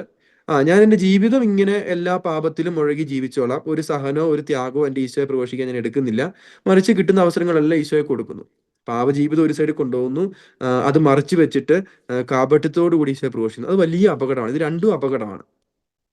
ഇതിന് നടുക്കുള്ളൊരു സ്റ്റേജാണ് നമ്മൾ എടുക്കേണ്ടത്. ഞാൻ ഒന്നുകൂടെ പറയുകയാണ്, എല്ലാം ശരിയായിട്ട് ഈശോയെ പ്രഘോഷിക്കുക എന്ന് പറയുന്നത് വലിയ അപകടമാണ്. അതുപോലെ തന്നെ പാപജീവിതത്തിൽ തുടർന്നുകൊണ്ട് ഈശോയെ പ്രഘോഷിക്കുന്നതും അപകടം പിടിച്ചതാണ്. നേരെ മറിച്ച് നമ്മുടെ ബലഹീനതകള്, കുറവുകള്, പോരായ്മകള് പരിശുദ്ധാത്മാവിന് കൊടുക്കുക, പരിശുദ്ധാത്മാവിനെ ഏൽപ്പിച്ചു കൊടുക്കുക, ഈശോയ്ക്ക് കൊടുക്കുക. എന്നിട്ട് പറയുക, ഈശോ ഞാൻ ഇങ്ങനെയാണ്, എനിക്ക് ശക്തി തരിക. അപ്പോഴ് നമ്മൾ പ്രഘോഷിക്കുന്നതിലൂടെ തന്നെ നമ്മൾ വിശദീകരിക്കപ്പെടും. നമ്മൾ ചെയ്യുന്ന പ്രവൃത്തികളാൽ തന്നെ ഈശോ നമുക്ക് ശക്തി നൽകിക്കൊണ്ടിരിക്കും. നമ്മൾ പടിപടിയായിട്ട് മുന്നോട്ട് വരും. അപ്പോൾ ഈ രീതിയിലുള്ള ബലഹീനതകൾ ചിന്തിക്കുന്നവരുണ്ടെങ്കിൽ പ്രത്യേകമായിട്ട് ഓർക്കുക, അത് നമുക്ക് ചേർന്ന ഒരു ചിന്തയല്ല. നമ്മൾ ഈ രണ്ട് അപകടവും മനസ്സിലാക്കുക. പാപത്ത് ജീവിച്ചുകൊണ്ട് ഈശോയെ കൊടുക്കുന്നത് വലിയ തെറ്റാണ്. കാരണം ഈശോ കപട നാട്ടുകാരെ എന്ന് വിളിച്ചുകൊണ്ട് നമ്മൾ കുറ്റപ്പെടുത്തും. ഈശോ നമ്മൾക്ക് സ്വർഗം കിട്ടത്തില്ല. കാരണം ഈശോ പറയുന്നുണ്ട്, നിങ്ങൾ കർത്താവെ കർത്താവെ എന്ന് വിളിച്ചപേക്ഷിക്കുന്നെങ്കിലും പക്ഷേ നിങ്ങളുടെ പ്രവൃത്തികൾ നന്നല്ല. അപ്പം നമ്മൾ വചന ഇപ്രകാരം പറയുകയാണ്, കർത്താവെ നിന്റെ നാമത്തിൽ ഞങ്ങൾ പിശാചുകളെ പുറത്താക്കി, നിന്റെ നാമത്തിൽ ഞങ്ങൾ രോഗികളെ സൗഖ്യപ്പെടുത്തി എന്നൊക്കെ പറയുമ്പോൾ ഈശോ പറയുകയാണ്, അവനെ നോക്കി പറയുകയാണ്, നീ ആരാണെന്ന് എനിക്ക് അറിയത്തില്ല, നീ ആരാണ്, നീ ദൂരെ പോകാൻ പറയുകയാണ്. അപ്പൊ ഈ ഒരു അപകടവും ഇതിൻ്റെ ഉള്ളിലുണ്ട്. അപ്പോൾ നമ്മൾ ഈശോയെ സ്നേഹിച്ചുകൊണ്ട്, ഈശോ ആഗ്രഹിക്കുന്ന വഴി നടന്നുകൊണ്ട് വചനം പ്രഘോഷിക്കുക. അപ്പോൾ ചിലർ രോഗികളാണെങ്കിലും വചനം പ്രഘോഷിക്കാൻ പറ്റും. നമ്മുടെ രോഗങ്ങൾ ഈശോയ്ക്ക് സഹനമായി കൊടുത്തുകൊണ്ട്, സ്നേഹമാക്കി മാറ്റിക്കൊണ്ട് ഈശോയുടെ വചനം പ്രഘോഷിച്ച് നമുക്ക് പ്രാർത്ഥിക്കാനായിട്ട് സാധിക്കും. അപ്പോൾ ഓർക്കാം, ഇത് ആരെയോ ദൈവം ഏൽപ്പിച്ചിട്ട് പോയ പണിയല്ല, തൻ്റെ മക്കളെ ദൈവം ഏൽപ്പിച്ചിട്ട് പോയ പണിയാണ്. അതുപോലെ തന്നെ പൗലോസ്ലീഹ തന്നെ തന്നെ വിശേഷിപ്പിക്കുന്ന പല ഭാഗത്ത് നമുക്ക് ലേഖനത്തിൽ കാണാൻ കഴിയും. അവൻ്റെ സഹസേവകര് അല്ലെങ്കിൽ കോ വർക്കേഴ്സ് ആയിട്ട് പൗലോസ്ലീഹ തന്നെ തന്നെ വിളിക്കുകയാണ് കോ വർക്കേഴ്സ്. നമ്മൾ അവൻ്റെ കൂടെ പണിയെടുക്കുന്നവരാണ്. അതായത് കൂടെ പണിയെടുക്കുന്നത് നമ്മൾ ആദ്യത്തെ പോയിന്റിലേക്ക് ഒന്നുകൂടെ വരികയാണ്. ആദ്യത്തെ പോയിന്റ് നമ്മൾ പറഞ്ഞു, നമുക്ക് പ്രത്യേകിച്ച് നമ്മുടേതായ മിഷനൊന്നും ഇല്ല. പിതാവിന്റെ മിഷൻ എന്തോ അത് നമ്മൾ തുടരുന്നു, അത് നമ്മൾ തുടരണം. ഈശോ പോയതിന് മുമ്പ് അവസാനമായിട്ട് ഈ ഭൂമിയിൽ നിന്ന് മരണം ഉദ്ധാനം ചെയ്ത് 41 ദിവസങ്ങൾക്ക് ശേഷം ഈശോ പോയപ്പോൾ ശിഷ്യന്മാരെ ഏൽപ്പിച്ചിട്ട് പോയ ജോലിയാണിത്, അല്ലെങ്കിൽ യേശു ദൗത്യമാണിത്. ഈശോ മരണത്തിന് മുമ്പ് കുറേ കാര്യങ്ങൾ അവിടെ പഠിപ്പിച്ചു. മരണശേഷം ഉദ്ധാനം ചെയ്തതിന് ശേഷം വ്യക്തമായിട്ട് പറഞ്ഞിട്ട് പോവുകയാണ്, നിങ്ങൾ ലോകമെങ്ങും പോയി ഇത് പഠിപ്പിക്കണം, നിങ്ങൾ ലോകമെങ്ങും പോയി സുവിശേഷം പ്രസംഗിക്കണമെന്ന്. അവസാനമായിട്ട് പറയുകയാണ്, പരിശുദ്ധാത്മാവിന്റെ കൃപയില്ലാതെ ഇത് നമുക്ക് അസാധ്യമായൊരു കാര്യമാണ്. പരിശുദ്ധാത്മാവാണ്. Mission is the work of the Holy Spirit എന്ന് പറയാം. മിഷൻ വർക്ക് എന്ന് പറയുന്നത് പരിശുദ്ധാത്മാവിന്റെ. അപ്പസ്തോല പ്രവർത്തനം മുഴുവൻ നോക്കുക, നമുക്ക് 57, 58 സ്ഥലങ്ങളിൽ പരിശുദ്ധാത്മാവ് എന്നുള്ള ശബ്ദം, ദൈവത്തിന്റെ ആത്മാവ്, പരിശുദ്ധാത്മാവ് എന്നുള്ള വാക്ക് ഉപയോഗിക്കുന്നുണ്ട്. ലൂക്കാസ് ഇത് ഈ വചനം എഴുതിയ ആള്. അപ്പൊ പറയുന്നത് ഇങ്ങനെയാണ്, പരിശുദ്ധാത്മാവിനാൽ പ്രേരിതരായി അവർ അങ്ങോട്ട് പോയി, പരിശുദ്ധാത്മാവ് പറഞ്ഞത് മുഖേന അവർ ഇങ്ങനെ ചെയ്തു, പരിശുദ്ധാത്മാവ് വഴി നടത്തുന്നു. അപ്പൊ പരിശുദ്ധാത്മാവ് നടത്തുന്ന വഴിയേ സ്ലീഹന്മാർ പോകുന്നതായിട്ട് നമ്മൾ അപ്പസ്തോല പ്രവർത്തനത്തിൽ വ്യക്തമായിട്ട് കാണുന്നുണ്ട്. പരിശുദ്ധാത്മാവ് പറയാതെ ഒന്നും തന്നെ ചെയ്തതായിട്ട് നമ്മൾ കാണുന്നില്ല. അപ്പോൾ പരിശുദ്ധാത്മാവിന്റെ വർക്കിന് അവർ അവരെ തന്നെ കൊടുത്തു, അവരുടെ ബലഹീനതകളോ കുറവുകളോ കൊടുത്തതിന് ഫലമായിട്ട്. നമുക്കറിയാം, പെന്തക്കൊസ്തയ്ക്ക് ശേഷമാണ് പേടിച്ചിരുന്നവര് ധൈര്യത്തോടു കൂടി വചനം പ്രഘോഷിക്കുന്നത്. അവർക്ക് പേടിയായിരുന്നു, പറ്റുന്നില്ലായിരുന്നു. അവർക്ക് കാര്യങ്ങളൊക്കെ അറിയാം, പക്ഷേ പറ്റുന്നില്ലായിരുന്നു. അവരുടെ ബലഹീനതകളെ മറികടക്കാനോ അല്ലെങ്കിൽ തന്നെ തന്നെ ത്യജിക്കാനോ തങ്ങളെ തന്നെ മറക്കാനോ അവർക്ക് പറ്റുന്നില്ലായിരുന്നു. പക്ഷേ പരിശുദ്ധാത്മാവിനെ സ്വീകരിച്ചു കഴിഞ്ഞപ്പോൾ അവർക്കത് സാധ്യമായി. അപ്പോൾ ഈ ഒരു കാര്യം കൂടെ നമ്മൾ ഓർമ്മയിൽ സൂക്ഷിക്കുക. നമ്മൾ പൂർണ്ണരായിട്ടും പെർഫെക്റ്റ് ആയിട്ട് വചനം പ്രഘോഷിക്കാൻ നിൽക്കാതെ ഇന്നു തൊട്ട് പരിശുദ്ധാത്മാവിന്റെ സഹായം ചോദിക്കുക. പരിശുദ്ധാത്മാവേ എന്നെ സഹായിക്കണേ, ഈശോയെ സ്നേഹിക്കാനായിട്ട്. എന്നിൽ വളർന്നു വരുന്ന സ്നേഹം ഫലമായിട്ട് പുറത്തു വരുവാനായിട്ട്. അത് മറ്റൊന്നുമല്ല, മറ്റുള്ളവരോട് നമ്മൾ ഈശോയോട് പറയും. നമുക്കറിയാം, നമ്മളിപ്പോൾ ഒരാൾ സ്നേഹിക്കുകയാണെങ്കിൽ നമ്മൾ അവരെക്കുറിച്ച് പറഞ്ഞുകൊണ്ട്, ഈ കുഞ്ഞു കുട്ടികളെ കണ്ടിട്ടുണ്ട്, അവർക്ക് പപ്പായോട് ഭയങ്കര സ്നേഹമാണെങ്കിൽ ഹീറോ ആയിട്ട് അവർ കാണുന്നുണ്ട്, അവരിങ്ങനെ പറഞ്ഞുകൊണ്ടേയിരിക്കും, എൻ്റെ പപ്പ അത് ചെയ്തു, ഇത് ചെയ്തു, ഇത് ചെയ്തു, ഇങ്ങനെ ചെയ്തു എന്ന് പറഞ്ഞത് തന്നെയാണ്. നമ്മൾ ഈശോയെ സ്നേഹിക്കുന്നുണ്ടെങ്കിൽ, ഉള്ളിൽ നിന്ന് നമ്മുടെ സ്നേഹം ഉണ്ടെങ്കിൽ നമ്മൾ ഇത് പറഞ്ഞുകൊണ്ടിരിക്കും, നമുക്ക് പറയാതിരിക്കാൻ പറ്റത്തില്ല, പിന്നെ നമ്മൾ പറഞ്ഞുകൊണ്ടേയിരിക്കും. അപ്പോൾ ആ കാര്യം കൂടി നമ്മൾ ഓർക്കുക. ഇത് എന്നിൽ എൻ്റെ പിതാവ് ഏൽപ്പിച്ചിട്ട് പോയ ഉത്തരവാദിത്തമാണ്. ഇത് ചെയ്യുന്നത് വഴി നമുക്ക് കിട്ടുന്നൊരു സന്തോഷമുണ്ട്. നമ്മൾ യോഹന്നാൻ ശ്ലീഹ പറഞ്ഞു വെക്കുന്നുണ്ട്. യോഹന്നാൻ ശ്ലീഹ ഞങ്ങള് കണ്ടതും കേട്ടതുമായ കാര്യങ്ങൾ, യോഹന്നാൻ ശ്ലീഹ 1-ാം ലേഖനത്തിന്റെ 1 തൊട്ട് 4 വരെയുള്ള വാക്യങ്ങളിൽ ഇപ്രകാരം പറയുകയാണ്, ഞങ്ങൾ കണ്ടതും കേട്ടതും തൊട്ട് അനുഭവിച്ചതുമായ ഈശോയെ ഞങ്ങൾ പ്രഘോഷിക്കുന്നു. മിഷന്മാർക്ക് നമ്മൾ നേരത്തെ പറഞ്ഞു, എന്താണ്, മറ്റൊന്നുമല്ല, നമ്മൾ കണ്ടത്, നമ്മൾ കേട്ടത്, നമ്മുടെ ഈശോയുടെ സ്നേഹം, അത് നമ്മൾ മറ്റുള്ളവർക്ക് പറഞ്ഞു കൊടുക്കുന്നു. എന്നിട്ട് ഈ യോഹന്നാൻ ശ്ലീഹ അവസാനം പറയുകയാണ്, അതുവഴി ഞങ്ങളുടെ സന്തോഷം പൂർണ്ണമാകുന്നു. അതുവഴി, അങ്ങനെ പറയുന്നത് വഴി ഞങ്ങളുടെ സന്തോഷം പൂർണ്ണമാകുമെന്ന് പറയും. ഇതൊരു ശരിക്കും റിയലി ഒരു ഹാപ്പിനെസ് എന്നൊരു ഒരു ഒരു പ്രവൃത്തിയാണ്. നമുക്കറിയാം, ഈശോ ശിഷ്യന്മാരെ അയച്ചിട്ട് 72 ശിഷ്യന്മാരെ തിരിച്ചു വന്നിട്ട് ഒത്തിരിയേറെ സന്തോഷത്തോടു കൂടി അവർ പറയുകയാണ്, ഈശോയെ ഞങ്ങൾ ഇങ്ങനെ ഇങ്ങനെ ചെയ്തു, ഇത് ചെയ്തു, ഞങ്ങൾ നിന്റെ നാമത്തെ പിശാചുകൾ പോലും ഞാൻ കീഴടങ്ങി എന്നൊക്കെ പറയുകയാണ്. അതൊക്കെ ഒരു സന്തോഷത്തോടു കൂടി പറയുകയാണ്. നമ്മൾ ചിന്തിക്കുന്ന ഒരു സഹനമുണ്ട്, ഇല്ലെന്നല്ല, സഹനമുണ്ട്, ബുദ്ധിമുട്ടുകളുണ്ട്, പ്രയാസങ്ങളുണ്ട്. നമ്മുടെ സഹനങ്ങളെല്ലാം നമ്മൾ ഏറ്റെടുക്കേണ്ടതായിട്ട് വരും. എന്നിരുന്നാലും ഇതുവഴി കിട്ടുന്ന ഒരു ആനന്ദം ഇത് ലോകത്തിന് തരാൻ പറ്റുന്ന ഒരു ആനന്ദമല്ല. പരിശുദ്ധാത്മാവിന്റെ യഥാർത്ഥ ദൈവീകമായ ആനന്ദം നമുക്ക് ലഭിക്കുകയാണ് ഇതുവഴി. അത് നമുക്ക് പറയുന്ന വഴി കിട്ടത്തില്ല. നമ്മൾ ഓർക്കും ഭൗതിക കാര്യങ്ങൾ കൂട്ടുന്ന വഴി, അല്ലെങ്കിൽ കൂട്ടുന്ന വഴിയാണ് നമ്മൾ സന്തോഷം നമുക്ക് ലഭിക്കുന്നത്. അല്ല, തീർച്ചയായിട്ടും അല്ല. ഇത് നമ്മൾ ഈശോയുടെ വർക്ക്, ഈശോയുടെ ജോലി, മിഷൻ വർക്ക് ചെയ്യുന്നത് വഴി നമുക്ക് കിട്ടും സന്തോഷം. യോഹന്നാൻ ശ്ലീഹ അത് പറഞ്ഞു വെക്കുകയാണ്, അതുവഴി ഞങ്ങളുടെ സന്തോഷം പൂർണ്ണമാകുന്നു. 1-ാം ലേഖനം 1-ാം അധ്യായത്തിൽ 4-ാം വാക്യമാണ്. അതുപോലെ തന്നെ നമ്മൾ കാണുന്നുണ്ട്, ഈശോയുടെ ശിഷ്യന്മാർ പോയതിനു ശേഷം വചനപ്രഘോഷണം തിരിച്ചു വന്നിട്ട് പറയുകയാണ്, അവർ സന്തോഷത്തോടു കൂടി എല്ലാം പറഞ്ഞെന്നാണ് പറയുന്നത്. ഒരു വലിയ ആനന്ദത്തോടു കൂടി ഈശോയുടെ ഇതെല്ലാം പറയുകയാണ്. അപ്പോൾ സ്നേഹമുള്ളവർ, ഇന്ന് നമ്മൾ പഠിച്ച വചനം ഒരിക്കൽ കൂടി നമ്മൾ പറയുകയാണ്. ഇതിന്റെ യോഹന്നാൻ ശ്ലീഹയുടെ 12-ാം അധ്യായം 25 കൂടി കൂട്ടി വായിക്കുകയാണ്. 25, 26. തൻ്റെ ജീവനെ സ്നേഹിക്കുന്നവൻ അത് നഷ്ടപ്പെടുത്തുന്നു. ഈ ലോകത്തിൽ തൻ്റെ ജീവനെ ദ്വേഷിക്കുന്നവൻ നിത്യജീവനിലേക്ക് അതിനെ കാത്തു സൂക്ഷിക്കും. എന്നെ ശുശ്രൂഷിക്കാൻ ആഗ്രഹിക്കുന്നവൻ എന്നെ അനുഗമിക്കട്ടെ. അപ്പോൾ ഞാൻ ആയിരിക്കുന്നിടത്ത് എൻ്റെ ശുശ്രൂഷകനും ആയിരിക്കും. എന്നെ ശുശ്രൂഷിക്കുന്നവനെ പിതാവ് ബഹുമാനിക്കും. സ്നേഹമുള്ളവരെ, നമ്മൾ കാണുകയുണ്ടായി. പറഞ്ഞ നമ്മുടെ ചിന്തകളെല്ലാം ഒന്ന് ക്രോഡീകരിക്കുകയാണെങ്കിൽ, മിഷൻ എന്ന് പറയുന്നത് നമ്മുടേതായ സ്വന്തം വർക്കല്ല, പിതാവിൻ്റെ ജോലിയിൽ നമ്മൾ കൂട്ട് വേലക്കാരാകുകയാണ്. അല്ലെ, മക്കളെന്ന രീതിയിൽ അവൻ്റെ പിതാവിൻ്റെ ജോലി ചെയ്യുകയാണ്. മക്കളെന്ന രീതിയിൽ നമുക്കറിയാം, നമുക്കറിയാം ഈ കുലത്തൊഴിൽ എന്നൊക്കെ പറയുന്ന പോലെ, അതായത് അപ്പൻ ചെയ്യുന്ന അതേ പണി മക്കൾ ചെയ്യുന്നു. നമുക്കറിയാം, നമ്മുടെ കേരള പാരമ്പര്യം അങ്ങനെയായിരുന്നു ഒരു കാലഘട്ടം വരെ. അപ്പം അത് തന്നെ, എൻ്റെ പിതാവിൻ്റെ പണി ഞാൻ തുടരുന്നു. അത് മകൻ ചെയ്യണം, മക്കൾ ചെയ്യണം, മക്കള് ആണ് ചെയ്യേണ്ടത്. അപ്പോൾ ആ ഒരു കാര്യം, അപ്പം ഞാൻ മകനാണെങ്കിലും മകളാണെങ്കിലും ഇത് ചെയ്യാൻ ഞാൻ വിളിക്കപ്പെട്ടു, എൻ്റെ കടമയാണത്. അപ്പം എൻ്റെ പണിയല്ല ഇത്, അവൻ്റെ പണിയാണ്, എനിക്കിതിന് യോഗ്യതയില്ല എന്ന് പറയാൻ നമുക്ക് പറ്റത്തില്ല. നമ്മൾ മക്കളാണെങ്കിൽ ചെയ്യാതിരിക്കാൻ പറ്റത്തില്ല. അല്ലെങ്കിൽ നമ്മൾ പറയണം ഞാൻ മക്കളല്ലെന്ന് പറയണം, മകനല്ല മകളല്ലെന്ന് പറയണം. അത് നമ്മൾ പറയാൻ പറ്റത്തില്ല. കാരണം ഈശോ നമ്മൾ വില കൊടുത്ത് മേടിയ മക്കളാണ് നമ്മൾ മക്കളെന്ന് വിളിക്കപ്പെടുന്നത് അങ്ങനെ തന്നെയാണ് താനും, വചനമാണ്. അപ്പം നമ്മൾ സ്വർഗ്ഗസ്ഥനായ പിതാവേ എന്ന് പറഞ്ഞ് നമ്മൾ പ്രാർത്ഥന ചെല്ലുന്നുണ്ടെങ്കിൽ, ഈ പിതാവിൻ്റെ ദൗത്യം ഈ ഭൂമിയിൽ പൂർത്തിയാക്കുവാനായിട്ട് ഈശോ പറയുന്നുണ്ട്, എന്നെ പിതാവ് അയച്ചതുപോലെ ഞാനും നിങ്ങളെ അയക്കുന്നു. അതേ ദൗത്യം നമ്മൾ തുടരുകയാണ്. അതുപോലെ നമ്മൾ കണ്ടു, ഐക്യപ്പെടാതെ എങ്ങനെ പ്രഘോഷിക്കും, അല്ലെങ്കിൽ വചനം പറയുകയാണ്, ഐക്യപ്പെടാതെ എങ്ങനെ പ്രസംഗിക്കും, പ്രസംഗിക്കാതെ എങ്ങനെ കേൾക്കും, കേൾക്കാതെ എങ്ങനെ വിശ്വസിക്കും, വിശ്വസിക്കാതെ എങ്ങനെ വിളിച്ചപേക്ഷിക്കും. അപ്പൊ ഇതാണ്. അപ്പം നമ്മൾ ഐക്യപ്പെട്ടവരാണ്, നമ്മൾ പറയുക തന്നെ ചെയ്യണം. ഇല്ലാതെ എങ്ങനെ മറ്റവർ കേൾക്കും, കേൾക്കാതെ എങ്ങനെ അവർ വിശ്വസിക്കും, വിശ്വസിക്കാതെ എങ്ങനെ അവർ വിളിച്ചപേക്ഷിക്കും. അപ്പോൾ നമ്മൾ പറയേണ്ടി തന്നെ ഇരിക്കുന്നു. അപ്പം നമ്മൾ പറഞ്ഞുകൊണ്ടേ ഇരിക്കണം. അപ്പം പല രീതിയിൽ പറയാമെന്ന് നമ്മൾ പറഞ്ഞു. വാക്കുകൊണ്ട് തന്നെ ആകണമെന്നില്ല, നമ്മുടെ പ്രവൃത്തികൾ വഴി. ഒരു വചനം പറയുന്നുണ്ടല്ലോ, നിങ്ങളുടെ സത്പ്രവൃത്തികൾ കണ്ട് നിങ്ങളുടെ സ്വർഗ്ഗസ്ഥനായ പിതാവിനെ അവർ മഹത്വപ്പെടുത്തട്ടെ എന്ന് പറയുന്നുണ്ട്. വചനം അപ്രകാരം നമ്മൾ ഓർമ്മിപ്പിക്കുകയാണ്, നമ്മുടെ സത്പ്രവൃത്തികൾ കണ്ട് ചുറ്റുമുള്ള ഒരു പിതാവായ ദൈവത്തെ മഹത്വപ്പെടുത്തണം. അപ്പോൾ നമ്മുടെ പ്രവൃത്തികൾ വഴി നമുക്ക് വചനം പ്രഘോഷിക്കാം. എപ്പോഴും വാക്കുകളിലൂടെ ആണെന്നില്ല. നമുക്കറിയാലോ, നമ്മൾ പഠിക്കുമ്പോൾ നമുക്കറിയാം, കമ്മ്യൂണിക്കേഷൻ പല മാധ്യമമുണ്ട്. പണ്ട് കാലങ്ങളിൽ നമ്മൾ ചിന്തിച്ചു നാവിലൂടെയാണ്, അല്ല, നമ്മുടെ കണ്ണിലൂടെ നമ്മൾ കമ്മ്യൂണിക്കേറ്റ് ചെയ്യുന്നുണ്ട്, കൈകളിൽ നമ്മൾ എടുത്ത് കമ്മ്യൂണിക്കേറ്റ് ചെയ്യുന്നുണ്ട്, നോട്ടത്തിലൂടെ അല്ലെങ്കിൽ എന്തെങ്കിലും ആക്ഷനിലൂടെ നമ്മൾ കമ്മ്യൂണിക്കേറ്റ് ചെയ്യുന്നു എന്നുള്ളത് കമ്മ്യൂണിക്കേഷൻ പഠിക്കും, നമുക്കറിയാം. എന്ന് പറഞ്ഞാൽ തന്നെയാണ് നമ്മുടെ പ്രവൃത്തികളാണ് നമ്മൾ പറയുന്നതിനേക്കാൾ കൂടുതൽ ആൾക്കാർ ശ്രദ്ധിക്കുന്നത്. ഇപ്പം നമ്മുടെ തന്നെ ജീവിതം വിശുദ്ധീകരിച്ചുകൊണ്ട് നമുക്ക് ഈശോയെ പ്രഘോഷിക്കാം. നമ്മൾ കാണുന്നവർ പറയണം, ഇവനെന്തോ ഒരു പ്രത്യേകതയുണ്ട്. അങ്ങനെ ആ പ്രത്യേകത അന്വേഷിച്ച് അവർ എത്തേണ്ടത് ഈശോയിലാണ്. ഇവൻ ഇങ്ങനെ ക്ഷമിക്കാൻ സാധിക്കുന്നത്, ഇവൻ ഇങ്ങനെ സ്നേഹിക്കാൻ സാധിക്കുന്നത്, ഇവൻ ഇങ്ങനെ പങ്കുവെക്കുന്നത് മറ്റൊന്നും കൊണ്ടല്ല, ഇവൻ യേശുവിനെ സ്നേഹിക്കുന്നതുകൊണ്ടാണ്, ഇവൻ യേശുവിനെ അറിഞ്ഞത് കൊണ്ടാണ്, ഇവൻ യേശുവിൽ വിശ്വസിക്കുന്നതുകൊണ്ടാണ്. അങ്ങനെ അറിഞ്ഞ് ഈശോയെ മറ്റൊരു മഹത്വപ്പെടുത്താനായിട്ട് നമ്മുടെ ജീവിതം കാരണമാകണം. നമ്മൾ നമ്മുടെ ചിന്തകളെ ക്രോഡീകരിച്ച് പ്രാർത്ഥനയാക്കുകയാണ്, എൻ്റെ ഈശോയെ, നിന്നെ സ്നേഹിക്കാനായിട്ട് എനിക്ക് ശക്തി തരണേ.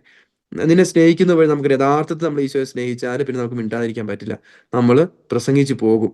പൗലോസ്ലീഹയ്ക്ക് അതാണ് സംഭവിച്ചത്. പൗലോസ്ലീഹ പറയുന്നുണ്ട്, അവൻ്റെ സ്നേഹം ഞങ്ങളെ നിർബന്ധിക്കുന്നു, അവൻ്റെ സ്നേഹം ഞങ്ങളെ നിർബന്ധിക്കുന്നു. അപ്പം നമ്മൾ നിർബന്ധിക്കും, പിന്നെ നമുക്ക് അടങ്ങിയിരിക്കാൻ പറ്റത്തില്ല, നമ്മൾ തീ പിടിച്ചതുപോലെ ഓടി നടക്കും, ഈശോയെ പ്രഘോഷിച്ചുകൊണ്ട് നടക്കും. എനിക്കറിയാം, ഈ ഗ്രൂപ്പിൽ കുറേ പേര് അങ്ങനെയാണ്.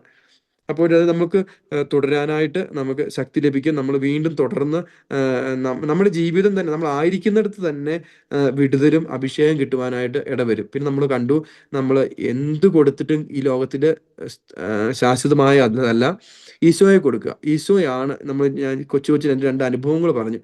നമ്മൾ അവർക്ക് എന്തു കൊടുത്തിട്ടും, അപ്പം ആദ്യം പറഞ്ഞ ഹാപ്പി എന്ന സഹോദരൻ മരിച്ചുപോയി, സഹോദരനെ തിരിച്ചു കൊടുക്കാൻ നമുക്ക് സാധിച്ചില്ല, പക്ഷെ ഈശോയെ കൊടുത്തു. അതുകൊണ്ട് അദ്ദേഹം ഇന്നൊരു നല്ല ജീവിതം ജീവിക്കുന്നു. അതുപോലെ സുരേന്ദ്രന്റെ കാര്യം ഞാൻ പറഞ്ഞു. അദ്ദേഹത്തിന്റെ ഭാര്യ തിരിച്ചു വന്നില്ല, ഭാര്യയെ തിരിച്ച് കിട്ടിയിട്ടില്ല, പക്ഷെ ഈശോയെ കിട്ടി. ഈശോയെ കിട്ടിയപ്പോൾ അദ്ദേഹത്തിന്റെ ജീവിതം മാറി, പഴയ ജീവിതം മാറി. അപ്പോൾ അതാണ് നമ്മുടെ ജീവിതത്തിൽ നമ്മൾ സ്വായത്തമാക്കേണ്ട കാര്യം. ഞാൻ എൻ്റെ ഈശോയെ കൊടുക്കും. എൻ്റെ സഹോദരനെ, എൻ്റെ കുടുംബാംഗങ്ങളെ സ്നേഹിക്കുന്നുണ്ടെങ്കിൽ നിങ്ങൾ ഏറ്റവും നല്ലത് കൊടുക്കുക. അത് മറ്റൊന്നുമല്ല, ഈശോയാണ്. ഈശോയേക്കാൾ ഉപരി ഒന്നുമില്ല.